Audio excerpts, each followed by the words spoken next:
अस्सलाम वालेकुम। आप देख रहे हैं PA न्यूज़ HD और मैं हूं आपके होस्ट सादिया बतूल। शामिल करते हैं आज की अहम खबरें। रिपोर्ट पेश करते हैं चौधरी अकरम, जिला कसूर से।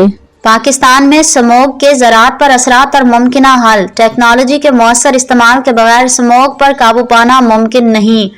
धुएं का ताल्लुक सदियों से इंसानी सरगर्मियों से रहा है, जैसे ईंधन का जलाना, सनती फजला या जंगलात की आग। ताहम जब ये धुआं धुंध, गर्द और ख़तरनाक कीमियाई ज़राअत के साथ मिलकर फिजा में मुअल्लक हो जाए तो उसे स्मोग कहते हैं।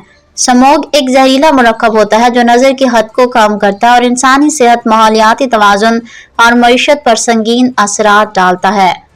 पाकिस्तान खास तौर पर पंजाब के मैदानी इलाके हर साल ख़ज़ा और सरमा के आगाज़ में स्मोग के शदीद असरात की लपेट में आ जाते हैं। स्मोग की तबाहकारियों का पहला निशाना इंसानी सेहत बनती है। आलमी इदारा सेहत के मुताबिक फ़िज़ा में बारीक आलूदा ज़रात की ज़्यादती, सांस की बीमारियों, दिल के अमराज, आंखों में जलन, जल्दी मसाइल और वक्त से पहले अमवात का बाइस बन सकती है। पाकिस्तान में हर साल तकरीबन 1,28,000 अमवात को फ़िज़ाई आलूदगी से जोड़ा जाता है। लाहौर, फैसलाबाद और गुजरावाला जैसे शहर दुनिया के आलूदा तरीन शहरों में शामिल हो चुके हैं। यहाँ स्मोग के बाइस स्कूलों की बंदिश, अस्पतालों में रश और सांस की बीमारियों में इजाफा रोज़मर्रा हकीकत बन चुकी है।